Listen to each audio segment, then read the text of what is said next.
എല്ലാവർക്കും എൻ്റെ പുതിയ വീഡിയോയിലേക്ക് സ്വാഗതം. ഞാൻ SS ഇലക്ട്രോണിക്സ്. നമ്മളിന്ന് നോക്കാൻ പോകുന്നത് ഒരു ടാർഗറ്റ് ഹോം തിയേറ്ററാണ്. ഇതിൻ്റെ കംപ്ലൈൻറ്റ് എന്താണെന്ന് വെച്ചാൽ ഇതിൻ്റെ സബ് ഊഫർ കേൾക്കുന്നില്ല.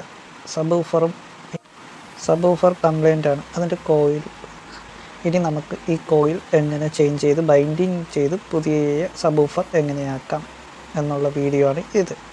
അങ്ങനെ നമ്മൾ ഫസ്റ്റ് തന്നെ കോയിൽ എടുക്കാൻ വേണ്ടി പേപ്പർ കീറിയെടുത്ത് പിന്നെ കോയിലും എടുത്ത് കോയിൽ മൊത്തം ഷോർട്ടായി കരിഞ്ഞു പോയി. ഇനി നമ്മൾ ചെയ്യേണ്ടത് പുതിയ കോയിലും പേപ്പറും ഡസ്റ്റ് കപ്പും എല്ലാം ഇട്ട് നമുക്ക് ശരി. ഇതിപ്പോൾ ക്ലീനിങ് ആണ് നടക്കുന്നത്, കണ്ടോ ഗൈസ്. അങ്ങനെ ബൈൻഡിങ് കോയിലും കൂടെ ഇട്ട് കഴിഞ്ഞു. ഇനി ഡസ്റ്റ് കപ്പും ഇട്ട് നമുക്ക് ഹോം തിയേറ്റർ സെറ്റ് ചെയ്ത് അങ്ങനെ ഗൈസ് എല്ലാം കഴിഞ്ഞു. ഹോം തിയേറ്റർ സെറ്റ് ചെയ്ത് നോക്കി. ഇനി നമുക്കൊരു ടെസ്റ്റിംഗ് വീഡിയോ